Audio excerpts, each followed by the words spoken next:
凤子营100名骑兵，就在前方后面。我还以为你一出灵州就不管我，直奔龙虎山而去了。军令已下，凤子营送你东行。军令让你送我，你就送我？当然，军令如山。你不是要接黄蛮儿回来吗？军令上可没这条。到了龙虎山，我会自行离队，以个人身份救回小王爷。凤子营骑兵在前方官道等候，不在官道边，在林间等候。为何？无军令时，避免惊扰百姓。这都不懂吗？那就麻烦宁将军，去把人带来吧。是。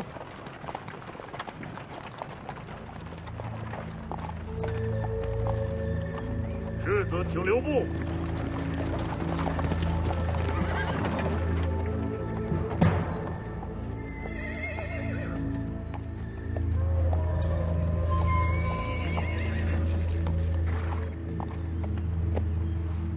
重甲铁浮屠，你是典雄处。请世子稍等片刻，我家将军要亲自送行。我记得你是陈之豹麾下，请世子安心等候。我若是不愿意等呢？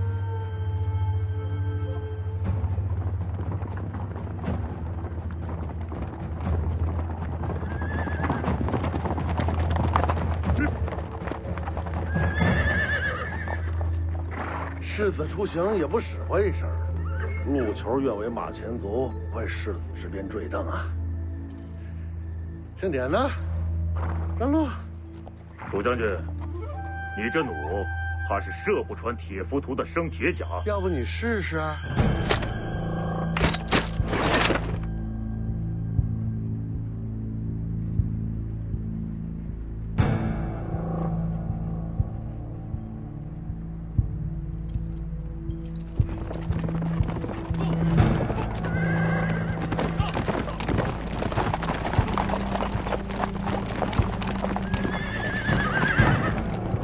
世子出行，铁浮屠让路。陈将军让世子等一等。北凉王旗姓徐，不姓陈。宁将军，难道真愿为这世子效命？不让你让开。有胆子冲阵看看！都闹够了没有？北凉内讧的罪名谁担得起？我再给你最后一次机会，让开，准备冲阵！瞄着！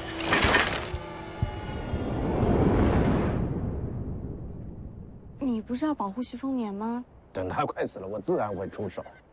外面百战精兵，你一个人能挡多少啊？千军万马，不过就是插标卖首嘛。大话谁不会说呀？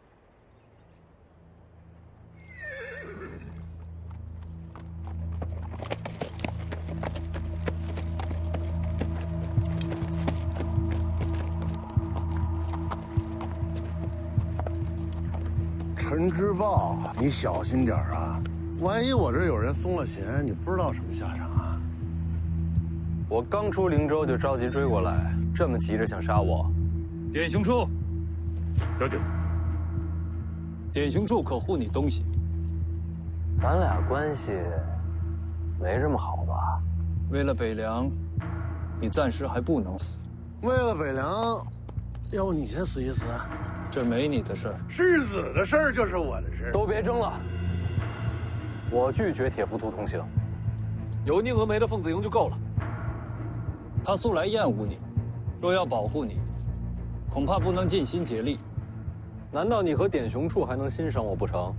有我下令，典雄处就是死，也会护住你。不需要。你想清楚，离开北凉，并不安全。宁峨眉，在到龙虎山之前，你能护住我性命吗？只要有军令在，凤子营不死绝，你就不会有事。比起你，我更相信他。铁浮屠归营。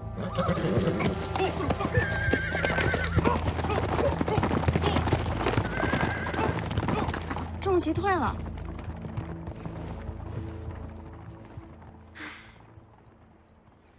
你担心那小子？谁担心他了？我是担心我自己。外面骑兵对冲，徐凤年有你保护，我能怎么办？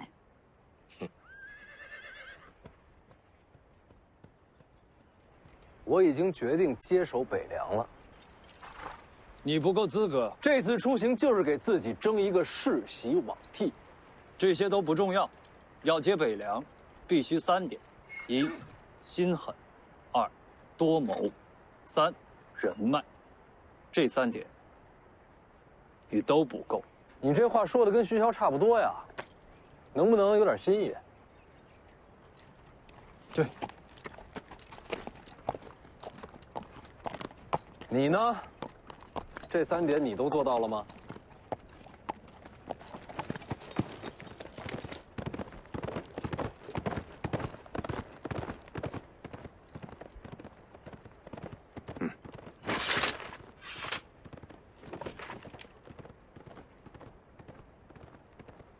就这一个，要不咱……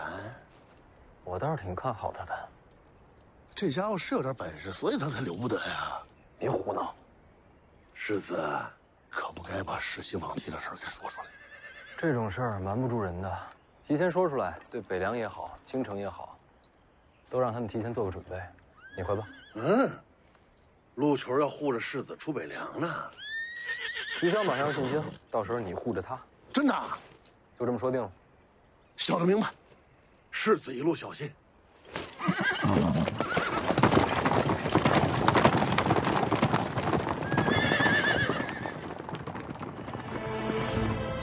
出发。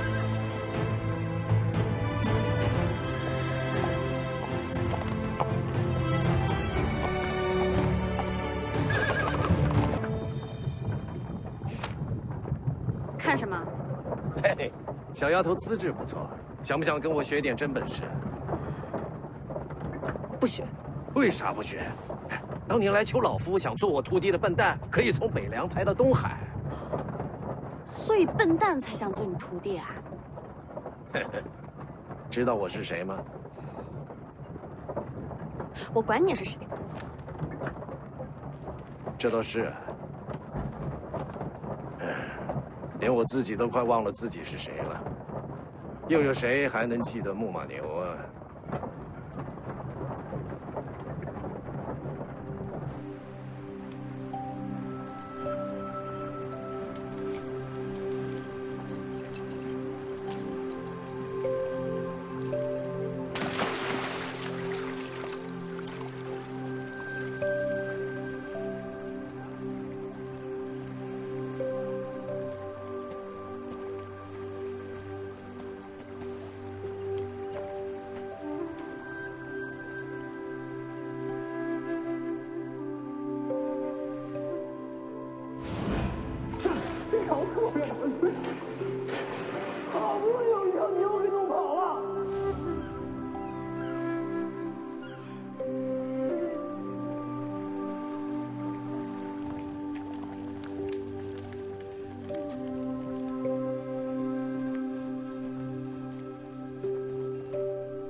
上次见面还是要杀我，这会儿成了护卫。习惯了就好。我记得上次不是这把剑。此剑名为赤匣，是上主国给我的。你是读书人，读书人也会用剑。读书人心性难测，说不准哪天你还会拿剑刺我。只有你活着，上主国才会给我林家最后一条生路。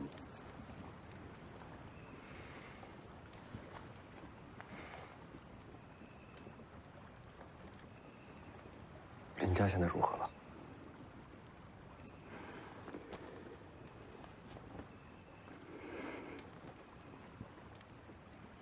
已经被靖安王抄家。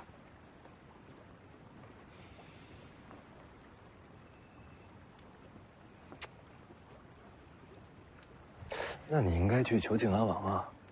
你投靠徐骁有什么用？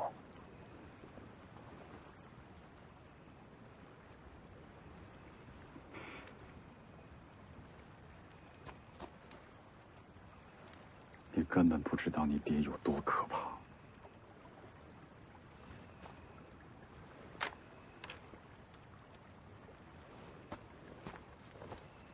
就算改名换姓，他也终究姓林。你想说什么？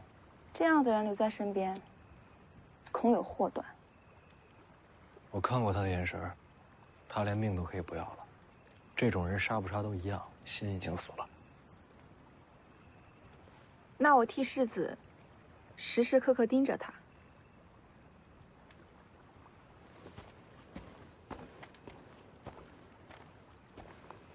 世子，怎么不进去？今晚我守上半夜。不用守夜了，凤子营附近扎营，安全得很。生死还是不要交到别人手里比较好。下半夜谁守？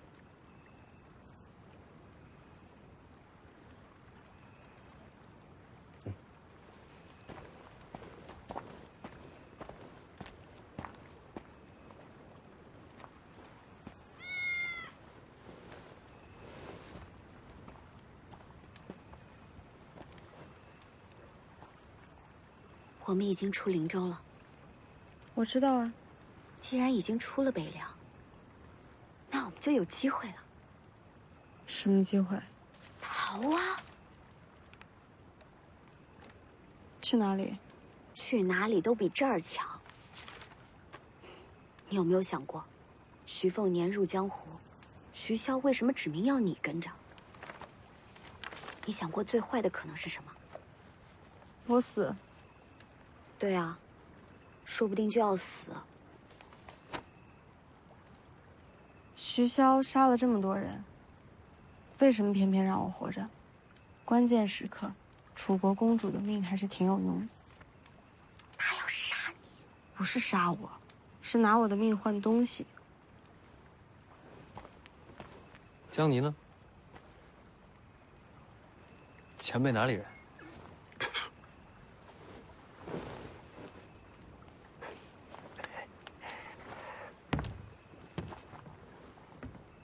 你总得有个准备啊！我这不是在读书呢吗？读书能有什么用？武功你还能现学啊？读书收钱，我这一本读下来能收7贯。都什么时候了，你还想着赚钱？你也知道，楚国丧葬习俗繁琐，这死一次好费钱的。我就一直在想，我无亲无故，亡国亡家。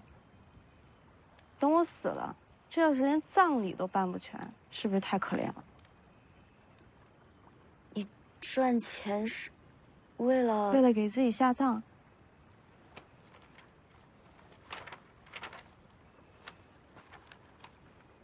那你为什么要一直刺杀徐凤年啊？是因为恨徐家？不是。还能是因为什么？因为世子寻你，终于要读书了。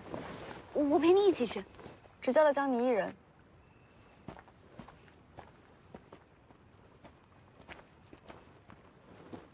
我钱盒子放帐篷了，我一定替你守好它。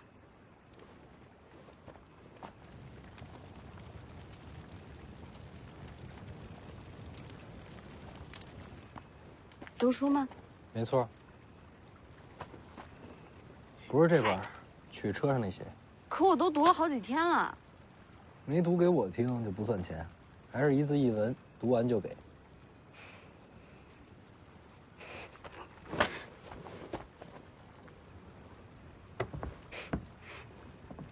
你不觉得难闻吗？是啊，闷了一天是有些难受。篝火那边烧了热水，你自己去洗手洗脚去。我不洗干净别回来。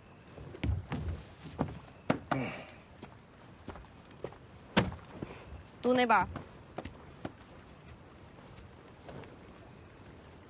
就先读这本《千剑草纲》吧。剑者，凶兵之首，生而未杀，万世之初，天炉坠金，古先得之，炼而为钢，遂成剑矢。此为聚水火之奇，用阴阳之候，取刚柔之和，以力分山色，天地为之商。剑以刺激身形为术，所谓梨花舞袖，飞空白雪，日月跳丸，回马思乡，皆为骑术之用，术可轻传，为道难言。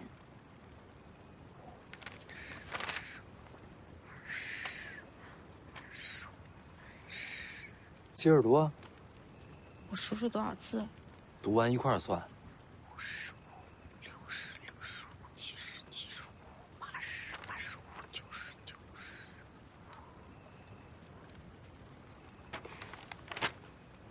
90。100字100文。明明是97个字，多出3个哪儿来的？不就多3个字吗？你怎么这么小气？钱是我出。97就97。我继续读了。剑道守微秩序，其意幽深。道有门户，亦有阴阳。正心修气，与神俱往。呼吸内实，法进不僵。都是屁话。这书啊，误人子弟，满纸荒唐。前辈知道这书？千剑草纲嘛。杜思聪在写这本书的时候啊，是想抛开剑招技巧，专求剑道剑艺。可惜终究水准不足，反而有失偏颇。写书的时候我就训斥过他，可惜他还是走错了路。写《千剑草纲》的杜思聪，被您训斥过？他来求教于我，在雪地里面站了3天3夜，我才勉为其难的点拨了他3句。你就吹吧，人家这本《千剑草纲》可是被黎阳朝纳入武库的，你有本事自己也写一本啊！老夫一向独来独往，心中万千气象，不屑付诸笔端。还吹，没完没了了。我继续读了。前辈都这么说了，换这本《杀精剑诀》试试。杀精剑诀。入海千里，有声巨兽，乘潮而行，其声如雷。养无畏锋刃之心，纵万顷波涛，一剑斩之。想法虽好，但剑诀不行啊，撑不起这场面。这本啊，还比不过刚才那本。好，那再换一本。这个，绿水亭甲子习剑录，王重楼给的剑术小册子。这本是求剑术招式的，你大黄庭都没稳住，练这个有啥用啊？太玄感应篇，有物混成，先天地生，唯相无形。内功真解是武当的框架，想把大黄庭变成自己的真气，就得靠自己去解。有道理，那不念了。再换一本。今天算了。我才念几个字儿啊？我算一下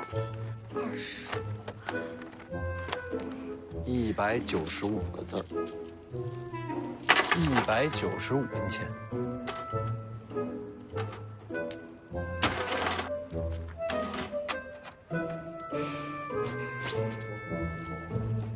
臭老头，我洗脚了。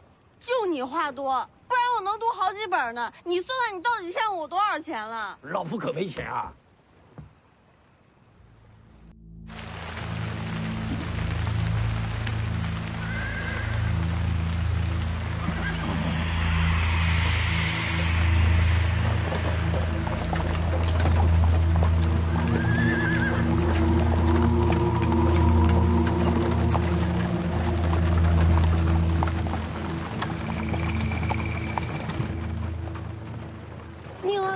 凤字营呢？跟在后边1里之外。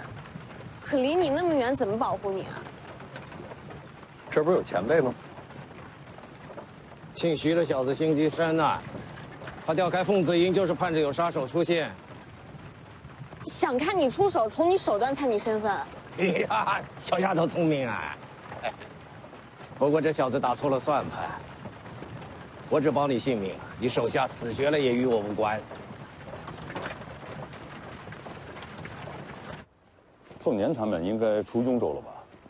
从脚程上算，该是如此。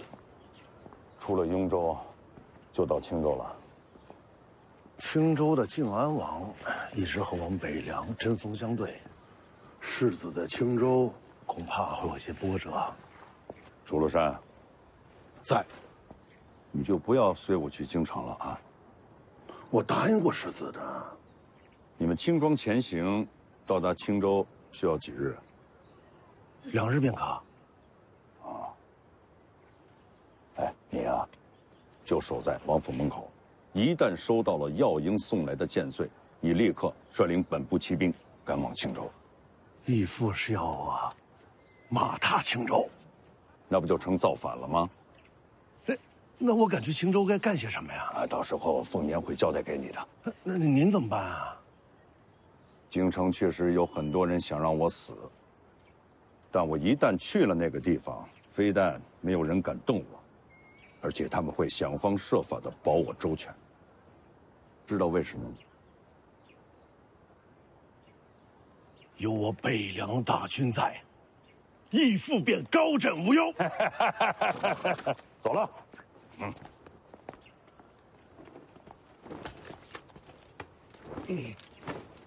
义父，哎，北凉军权交与谁手啊？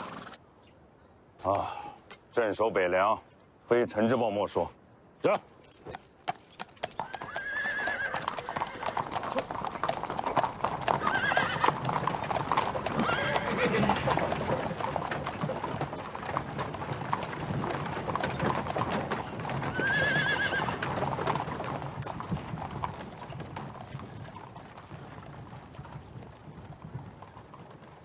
药鹰，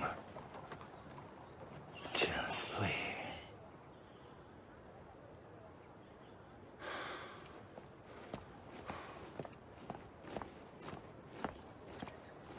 把床给我搬过来，老子就要在这儿等剑穗。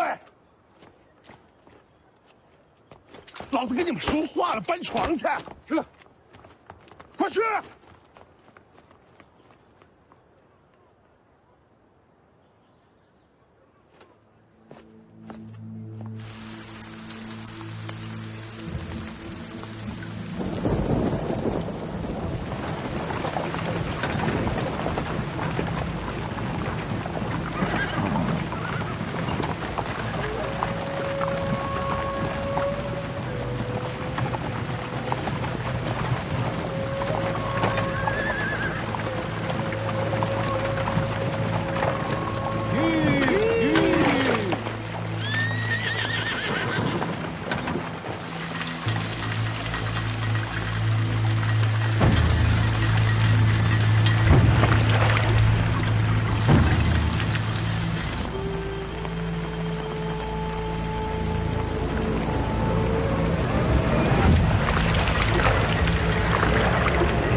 胄，福将红甲。贵爷爷知道这东西来历。我和世子一般年轻时，天下曾有4大宗师，其中之一便是这南国福将红甲。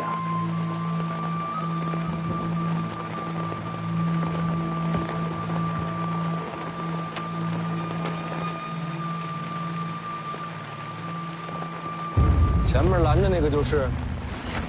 可这福将红甲人当年刺杀先皇，被人毛韩雕寺亲手剥了甲胄，这尸体和红甲都挂在旗上示众，这可做不了假。奇怪了，这红甲又是哪来的？会不会是福将红甲人的子女？不可能，天下红甲只有一副，如今该藏在皇城才对。我去试试。轮不到魏爷冒险。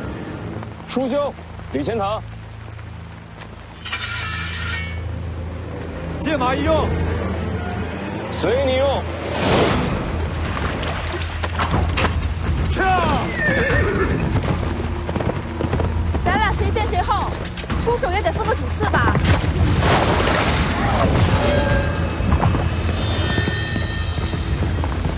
我的。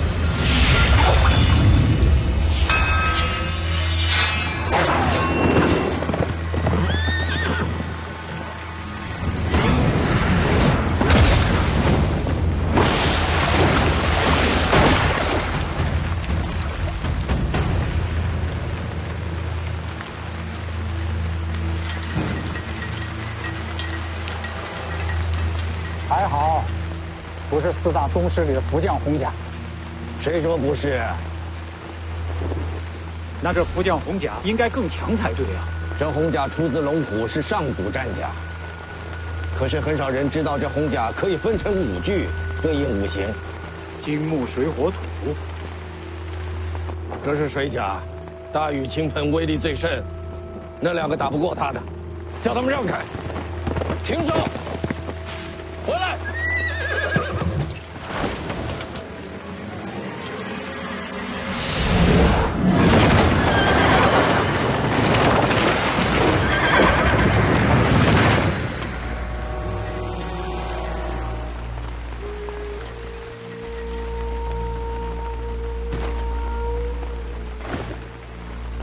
朝我来的。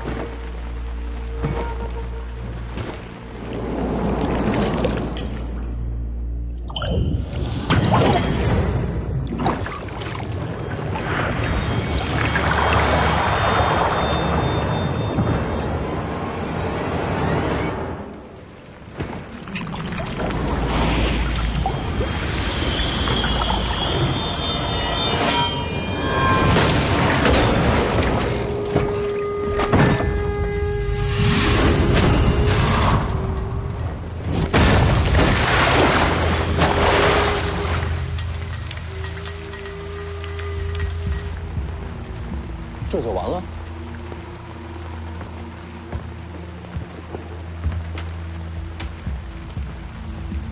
福将洪甲一化为5，确实不如归一时强悍，可也不至于那么容易被击败。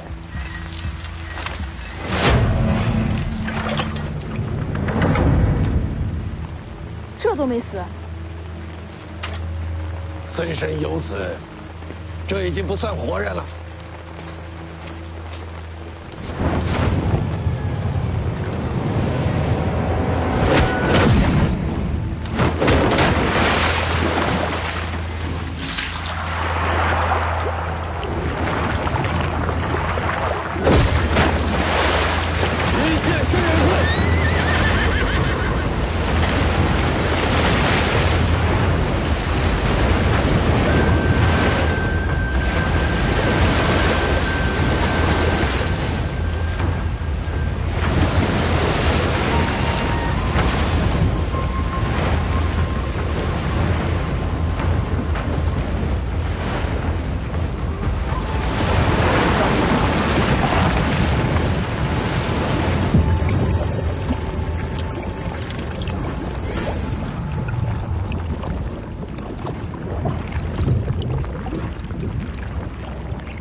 他到底是人还是仙？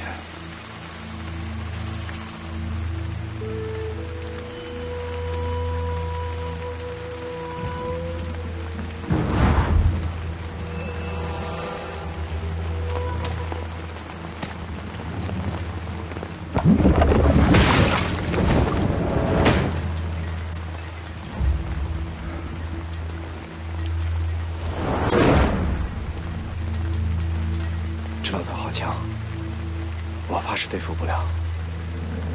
小舅子还真不好杀，硬杀没戏，再找机会吧。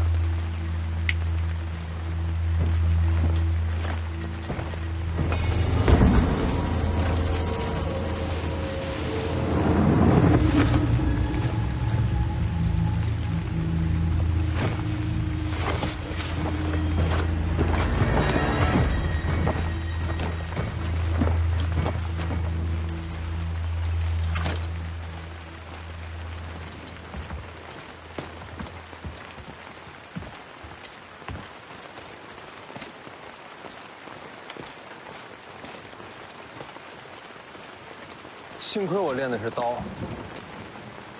不然瞧见前辈刚才这2剑，怕是落下阴影了，再也没有提剑勇气了。你的刀也不怎么样，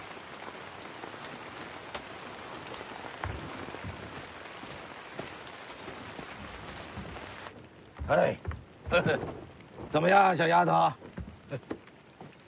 比不过白虎脸。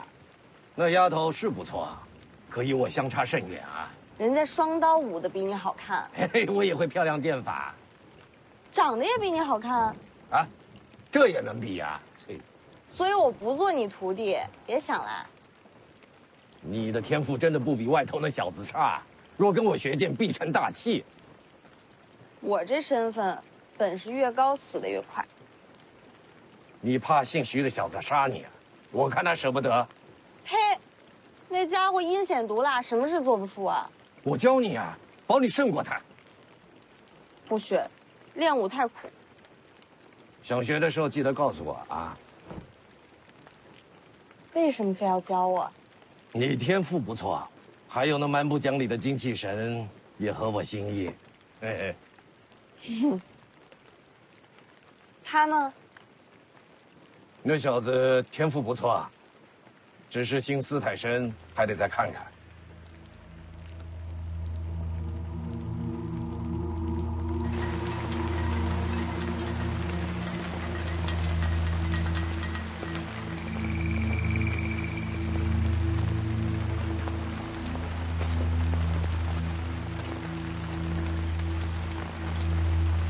这两件断了生机，可看上去还活着，怕是最后一口气了。兄弟，你到底是谁？为什么要杀我？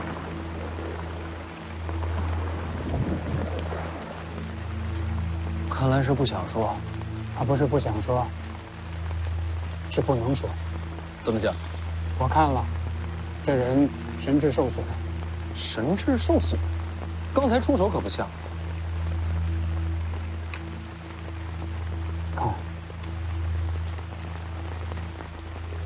整个甲胄内部都刻了，是什么？其中奥秘，就怕要问车上的人了。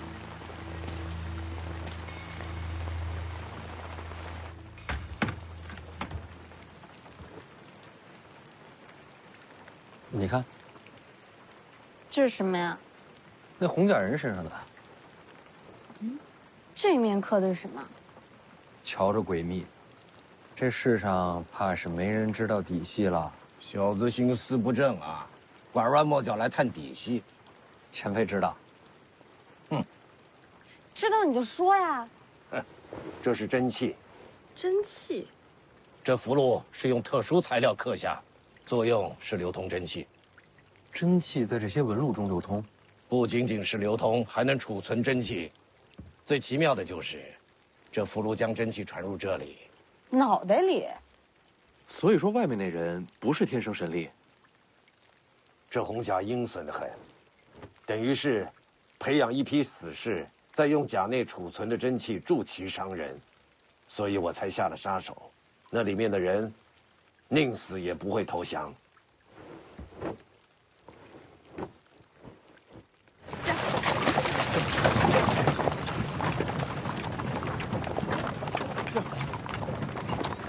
人埋了也就算了，怎么还把那套甲带走了？如此手段，研究看看。前辈说这福将红甲一共5具，虽说这次只来了1具，难保下次不会全都出现。谁说这次只来1具？方才在树林里还有3具等着。就刚才？那为什么没出现？当然是怕了老夫了。等等，这样加起来也不过4具，还有一个呢？我怎么知道啊？不好，宁峨眉，世子，世子，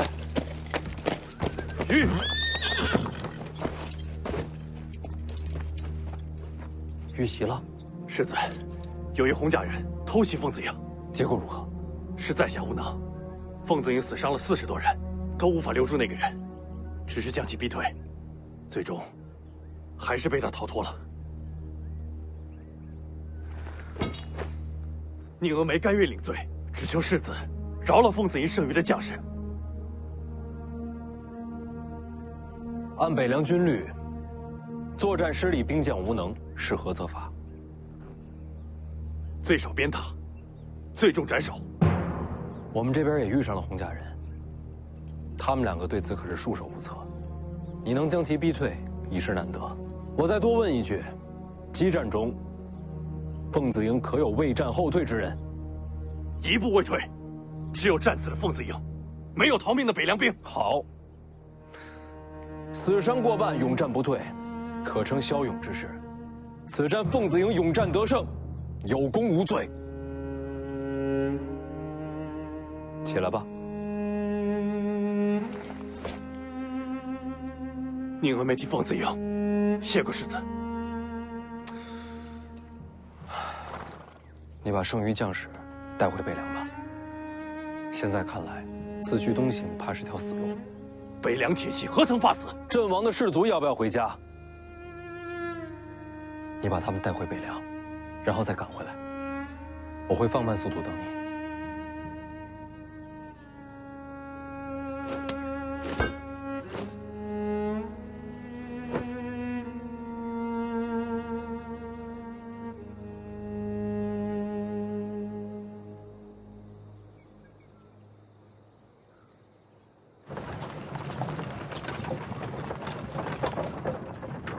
收买人心的手段不错，姓宁的不好说，剩下的兵卒恐怕会为你战死。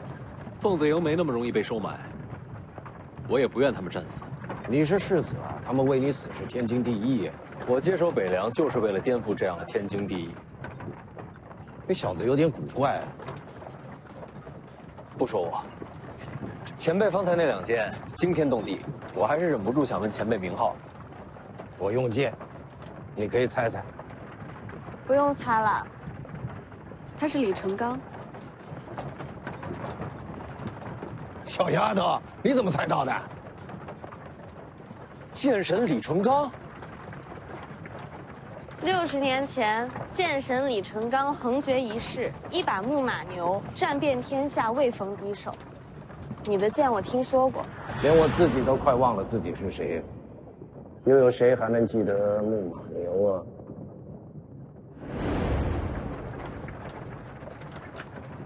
原来你当时听见了。60年，您今日几岁了？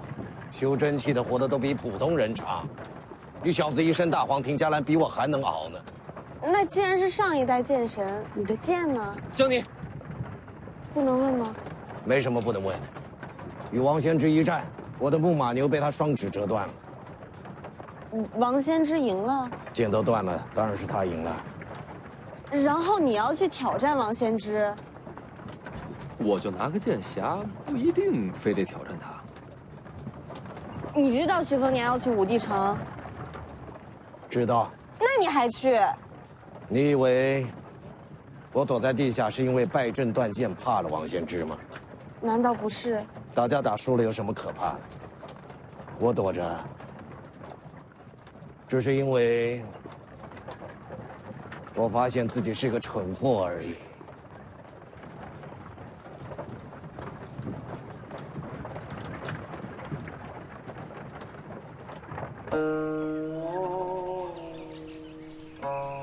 世子，咱们要是绕道而行，1天不到就能离开雍州。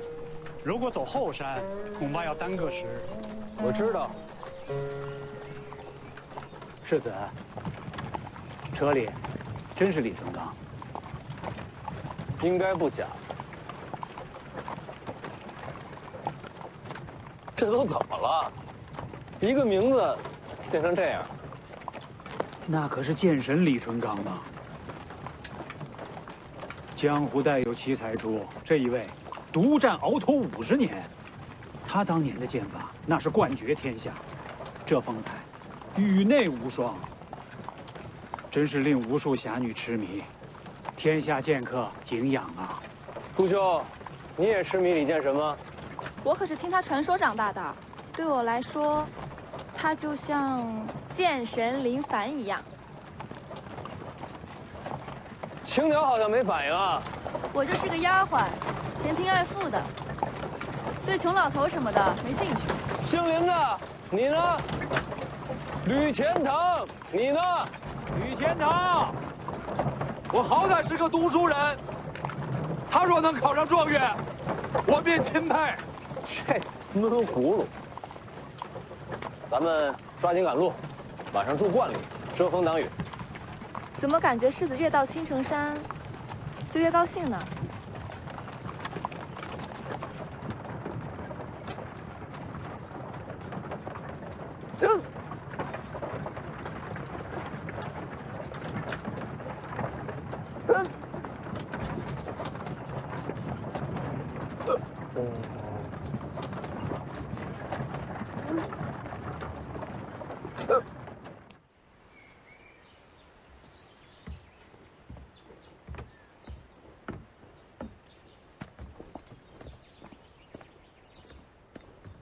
你怎么知道这儿有个道观？我掐指能算。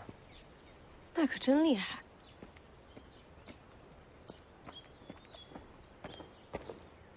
世子，这道观有些古怪。哪里古怪？后院的树都被人给伐了。哦，都用来烧火了。烧火了？当时找不到木柴，就把树都给砍了。啊，原来世子来过。3年前跟老黄住过这儿。你过得也不容易啊。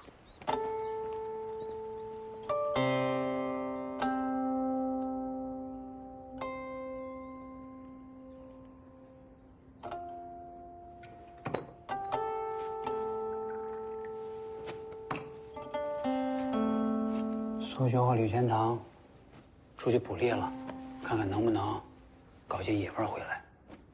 要我说，还是人多好。上回我跟老黄窝在这儿，饿得头都晕了，就没人愿意出去找吃。什么东西？砸人啊！凤子英不在，今晚就是最佳机会。那个吕钱塘之前不是读书人吗？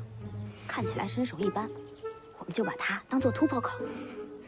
你倒是挺了解的。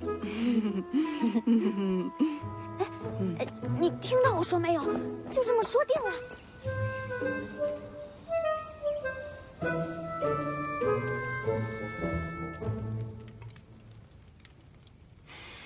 青城山的白果鸡，这都被你们找着了，这下有口福了。世子喜欢就好。吕钱塘呢？在外面呢，说要守着马车，不用搭理他，整天阴着个脸，看着就烦人。哎，我要鸡腿。嘿嘿。哎呦，老黄也喜欢抢鸡腿。建九黄，我只知道他叫老黄，好吃懒做，烤地瓜最在行。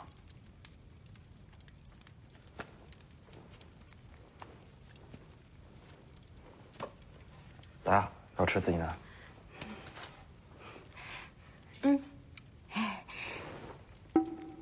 手上拿根棍子干什么？添把火。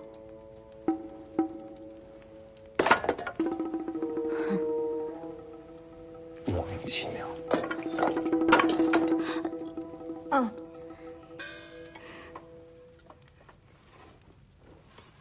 3年前，世子和老黄在这儿待了多久？有些日子。怎么会留在此处？不是留下，是被山匪抓了。这山里有山匪？是啊，看见火光来的。没杀你们？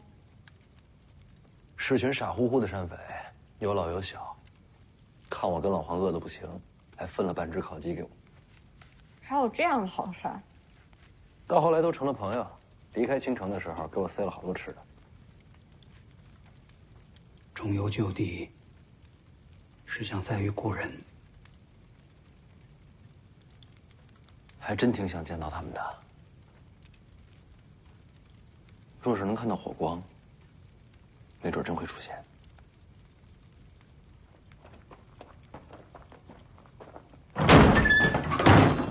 把这人交出来！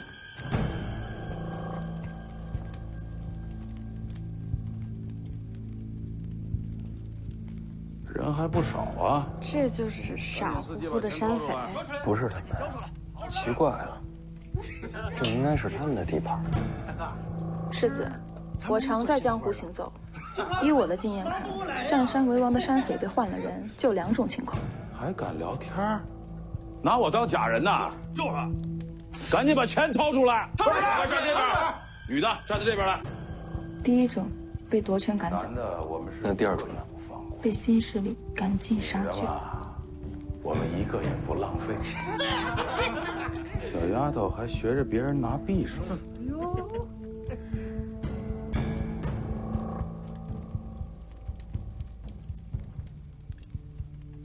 各位大爷，我若是交出这位美人，能否放过我们？反正我们都要死了，能不能再问个事儿？之前的老孟头去哪儿了？哪儿那么多废话？待会儿我先砍的就是你。舒修，世子，一个也别让他逃了。都努力一点哦。给我上！是。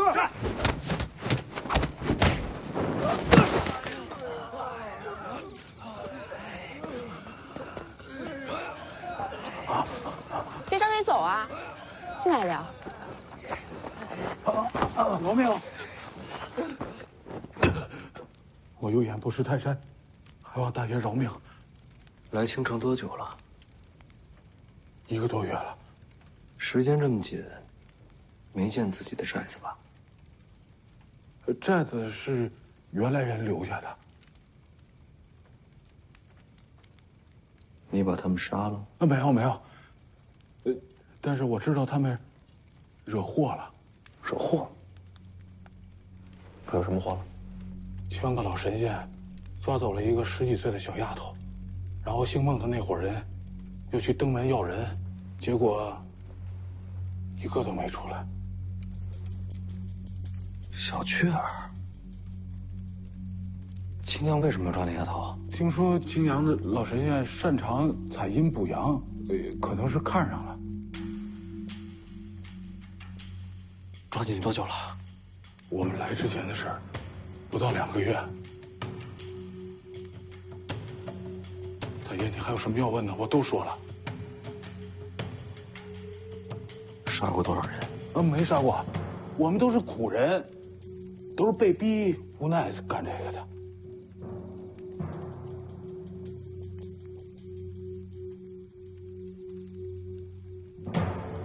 魏爷。在，往南不远有个小坡，过了山窝就是寨子。麻烦魏爷帮我看一眼。好。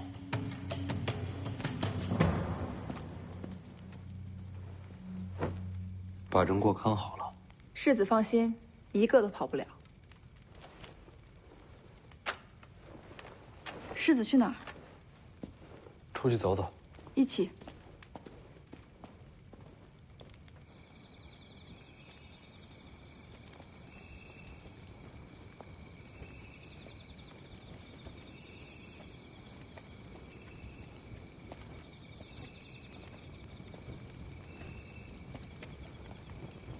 这儿便是阴阳亭，传说青城以此亭为界。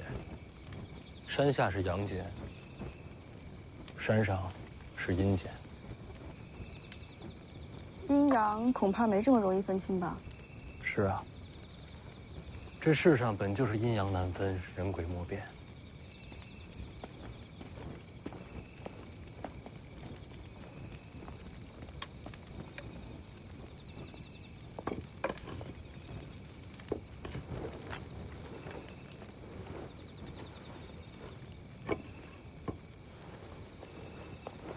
纸笔给我。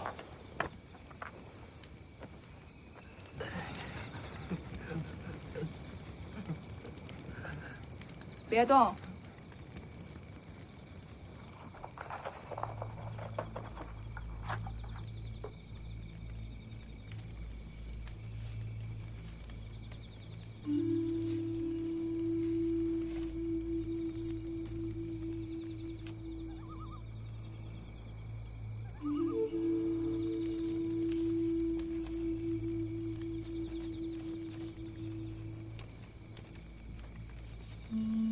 世子，这夜这么暗，世子是如何将山势看得如此细致的？这亭子以前来过，这景色是记下来的。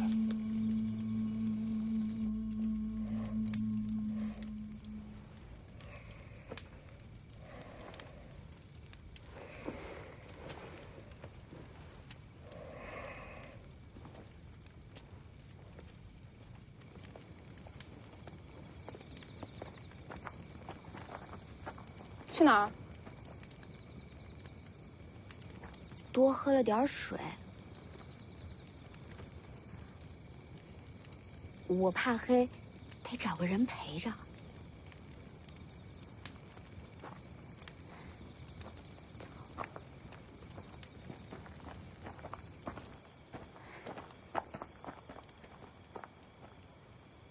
又怎么了？现在人少，正好溜走。没地方可去。哎呀，你别在这儿废话了，反正你先跟我走啊，等我把猫带上。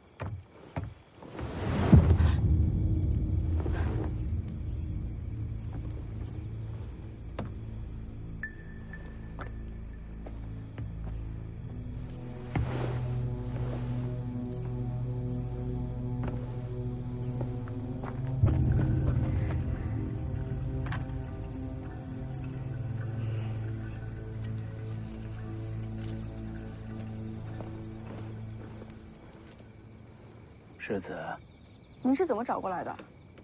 哦，我看见火光，就过来看看。山寨那边怎么样？关了好些女子，都是抢来的，都已经家破人亡了。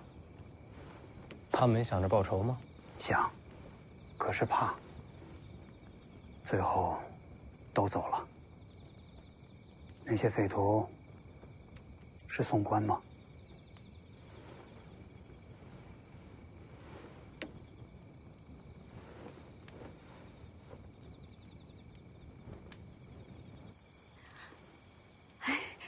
我们两个开玩笑呢，我们不想逃，我们两个。徐骁只让我保护徐凤年，其他人和我没有关系。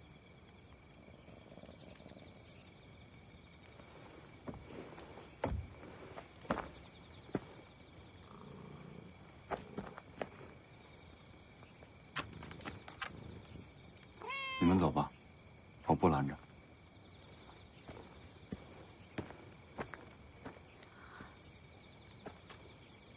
赶紧走走。不用了。北凉离这里不远，我若真跑了，一只信鸽就能把消息送回去。你总得试试吧。没机会，何必徒劳？我。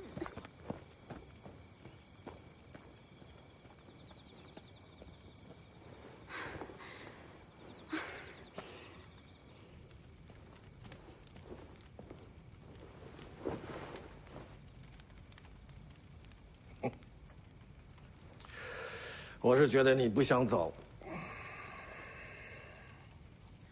外面说话你能听到？我想听见就能听见。怎么样，小姑娘，要不要跟我学武功啊？有了一身本领，走也好，留也好，都随你心意。不学。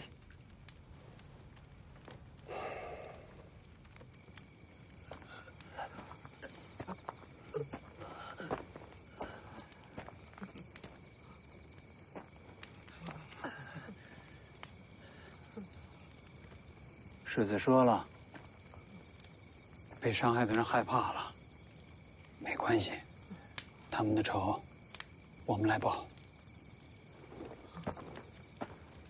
什么意思？寨子里面的那些女人的话你可不能信，她们都是贱命啊！我们有很多金银财宝，都可以献给你们，只要你们放过我啊！八空。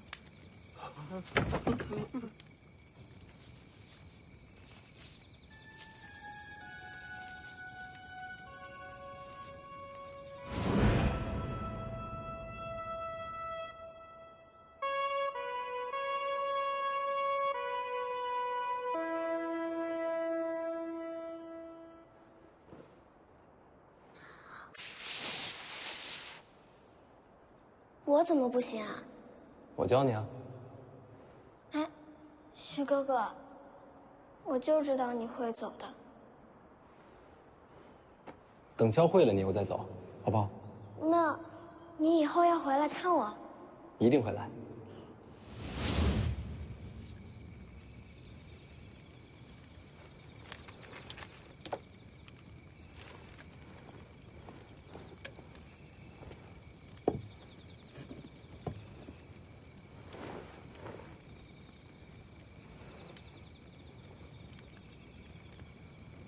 世子大才，这是把山势都记下来了。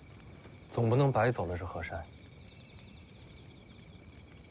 人都杀了，舒修和吕全堂把人埋了。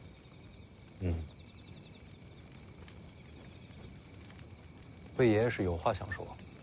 世子，为什么不把他们送去官府？我送去的人，官府未必会杀。跟北凉有仇的，朝廷都会保。当然，这些只是些山匪，无足轻重。但我就是怕万一啊，这么多条人命的仇，不想让他们有机会逃出生路。那些山匪也是罪有应得。不是所有的山匪都这样的。当年老孟头，别说杀人了，打劫的时候遇着苦命人，他还要自掏腰包。我跟老黄身无分文被他给劫了，走的时候他倒给我们好多钱。那也算义匪，根本就不能算是匪，只是活不下去的山民罢了。他们老弱妇孺都有，还有个小丫头，叫做小雀儿，天天缠着我，跟我学吹叶子，还老是偷老孟头的肉干给我。就是那个被抓去青阳派的小丫头。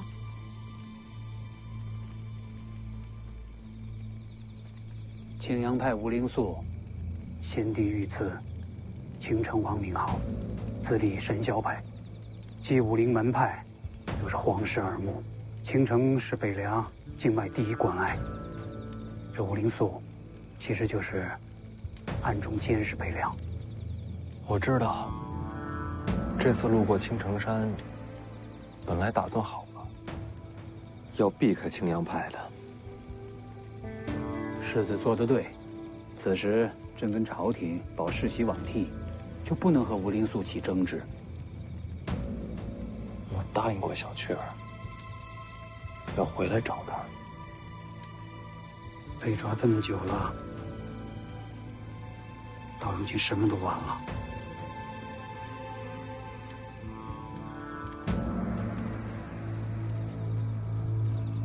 是啊，晚了，救不了了。收了吧。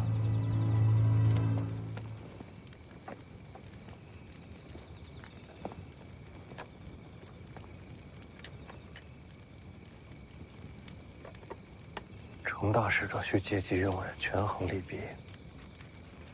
反正人已经没法救了，这账大不了将来再算。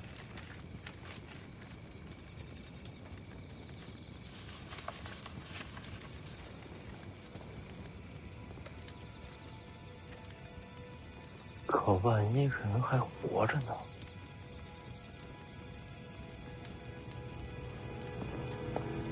世子，大局为重。魏爷爷，我恐怕不是干大事的人，我要闯这青城山。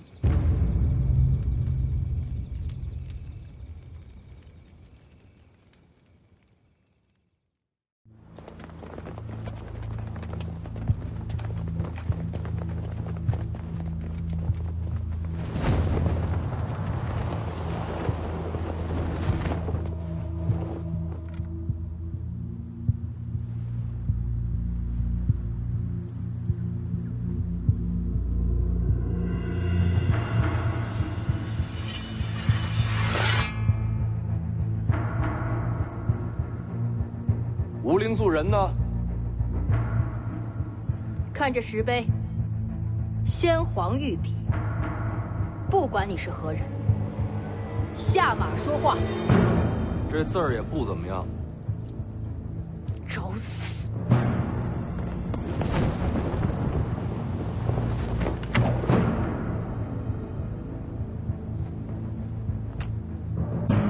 布阵！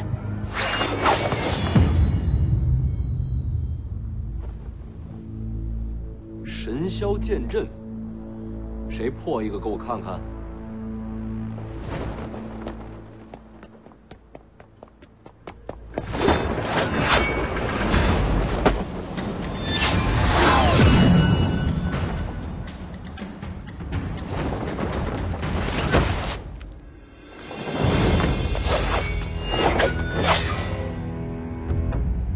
时换人吧，他可破不了神霄剑阵。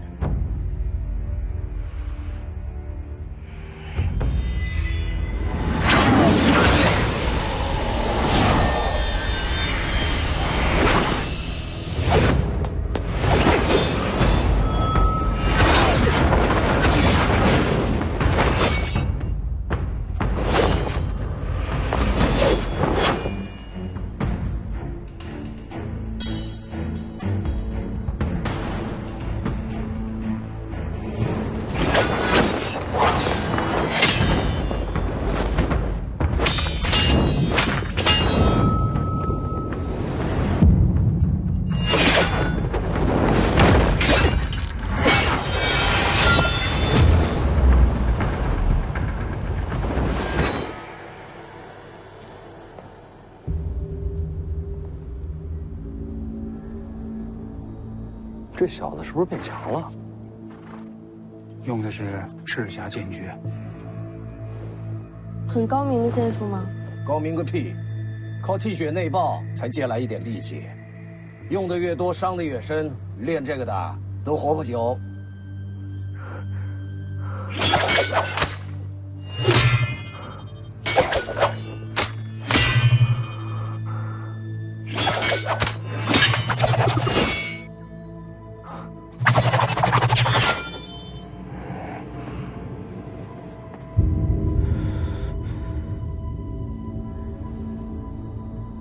他怎么学会的？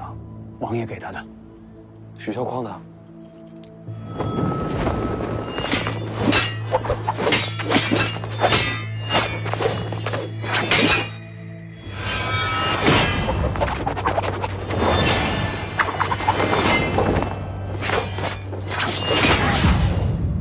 他不知道用这功法会害他自己性命。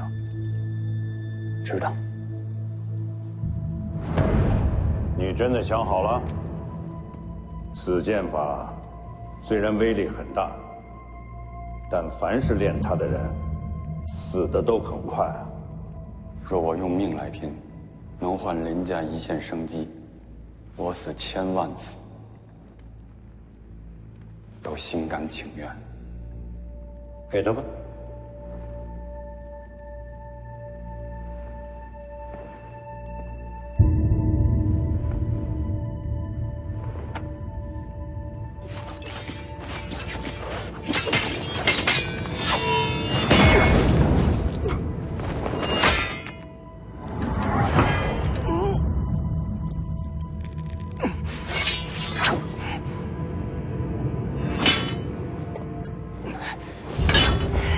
咱们猜猜看，他还要撑多久会有这灯火？我猜1个时辰。帮他破阵。我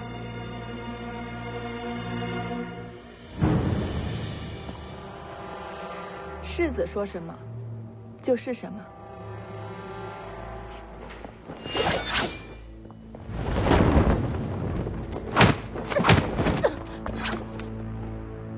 卑鄙！你们这么多人打他一个，还说我们卑鄙，没道理吧？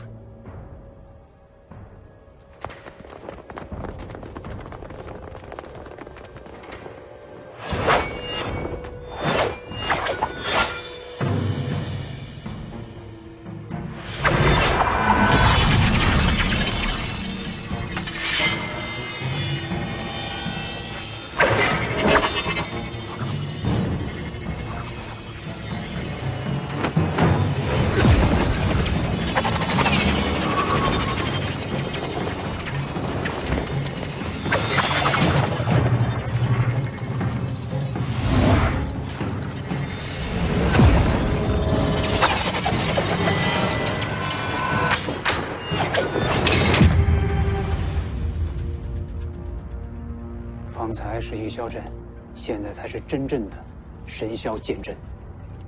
很强，唯有李先生出手，方能破阵。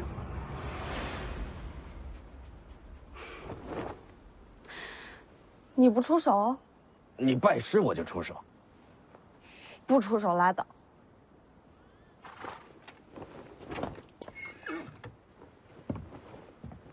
我也试试这剑阵。世子，世子，切莫以身试险。是我惹的祸事，不能躲在一边。我陪世子冲阵。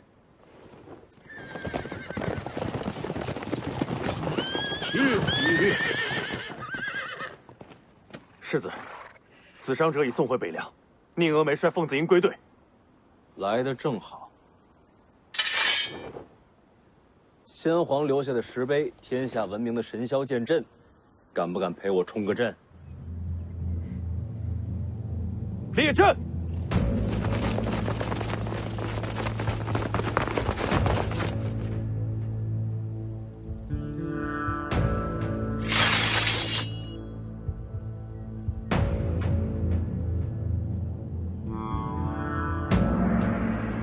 阁下到底是谁？徐凤年，北凉世子。这青城不是北凉，你率众闯山，到底想要什么？有个叫老孟头的土匪，还有一个叫小雀儿的丫头，再就是和老孟头一块儿的山贼，有一个算一个，活要见人，死要见尸。没见过，那就没得谈了。徐哥哥，小雀儿，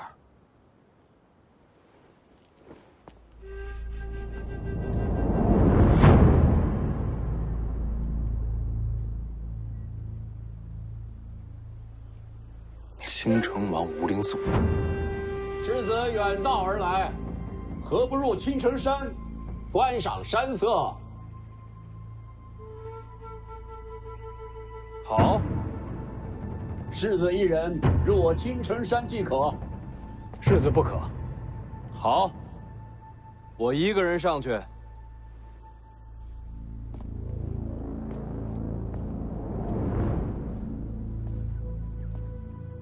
辛苦了，都退回去吧。还没到青州呢，你不能死。当然。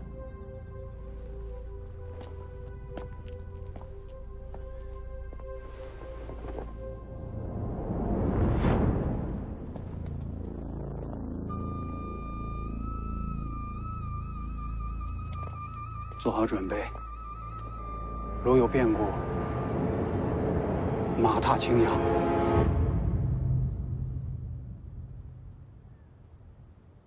这小子是傻了，真的就一个人静下来。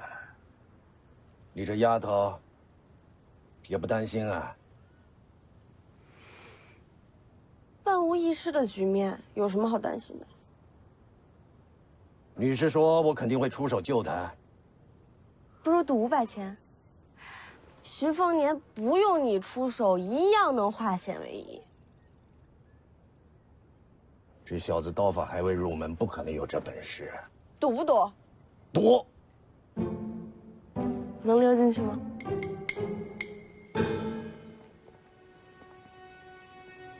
到了。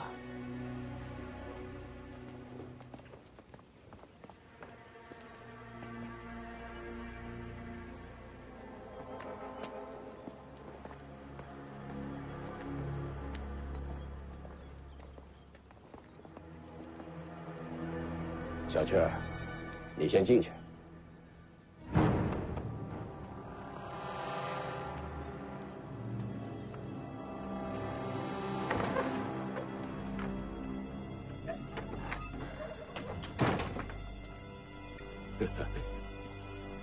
我没想到，世子还真敢进来。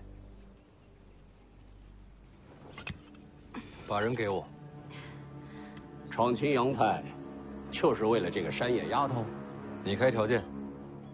刚才为你闯阵的那一男一女，是你的侍卫吧？对青阳派无礼，我要他们的命。可以，把人给我，那2个交给你。世子现在就出去，把2个人都拿来。买卖不是这么谈的。这不是买卖。世子入了青城山，命就在我手里。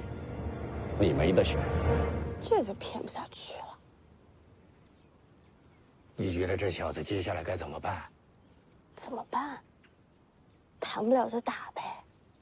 他还敢动手啊？怕什么？现在骑虎难下的是那姓吴的。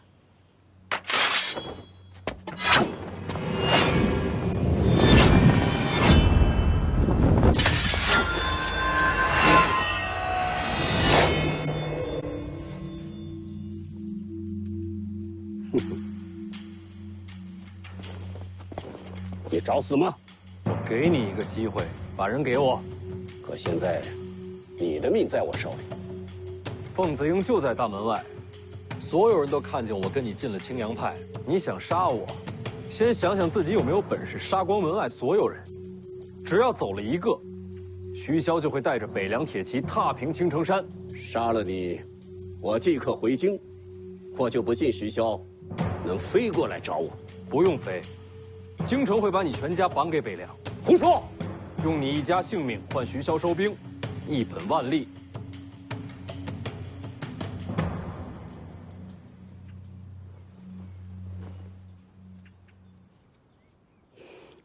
你输了。你一早就明白这局面了。这有什么难的？区区一个青阳，怎么敢明面里杀北凉世子？所以徐凤年孤身入山门是有恃无恐。这家伙贼得很，怎么会去送死？没想到你是他的知己啊！你才知己，记得500钱。世子名不虚传，贪花好色吗？难怪他一直夸你。谁夸我？说什么呢？行了，人你交给我吧。京城那边就说我仗势欺人，皇室不会怪你。不急，有人想见你。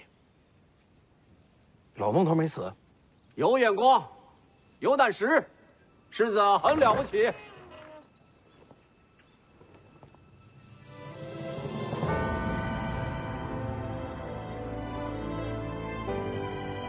姑姑，凤年，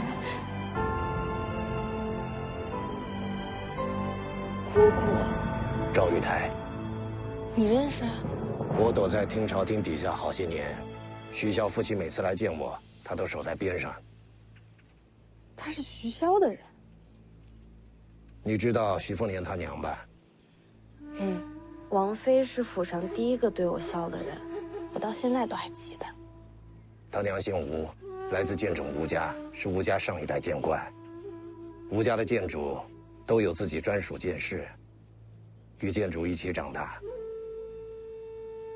这么说，她是王妃的剑士，名为剑士，跟四姐妹。难怪叫姑姑。姑姑不哭，不是哭，是高兴。当年我娘死后，姑姑就没了踪迹，莫非是被她囚禁此处？他是你姑父。那这是怎么回事啊？当年游历，你和他们相识，你这身份有许多人盯着，你的朋友就是你的弱点和把柄。我把他们带到青阳派，也是为了保护他们。是啊，徐哥哥，这里的人都对我很好。那老孟头去哪儿了？他们都悄悄地送去了北凉辖内，如今有了田地，过得非常的好。师傅说我有天分，如今我也是神霄派弟子了。你拜姑姑为师了？他拜在你姑父门下。可他不是皇室御赐的青城王吗？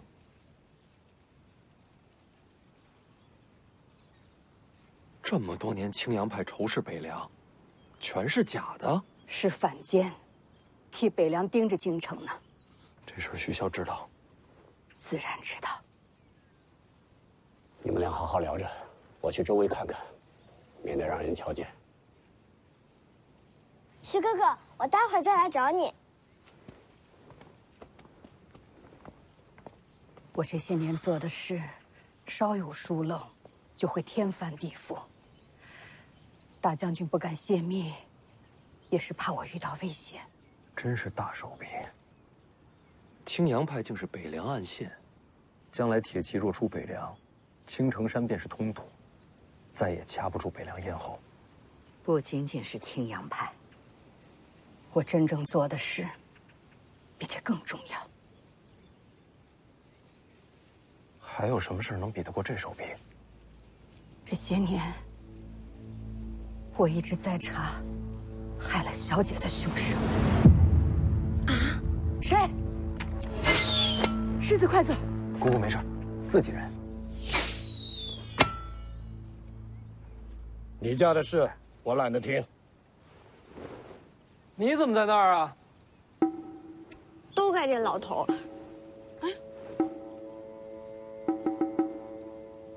有梯子吗？我现在就下去。江妮，我家丫鬟。丫鬟，通房的？不是，不是。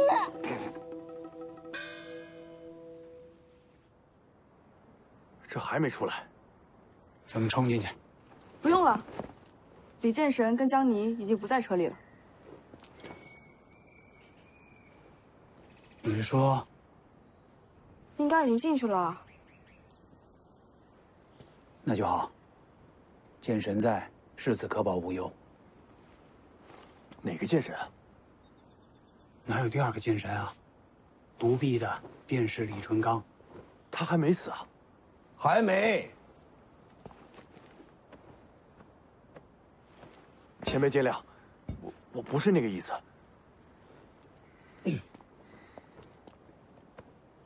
敢问前辈，世子呢？里面。那您怎么出来了？早饭吃多了，有点困，我先睡一会儿。放心吧，我把江妮留里面了。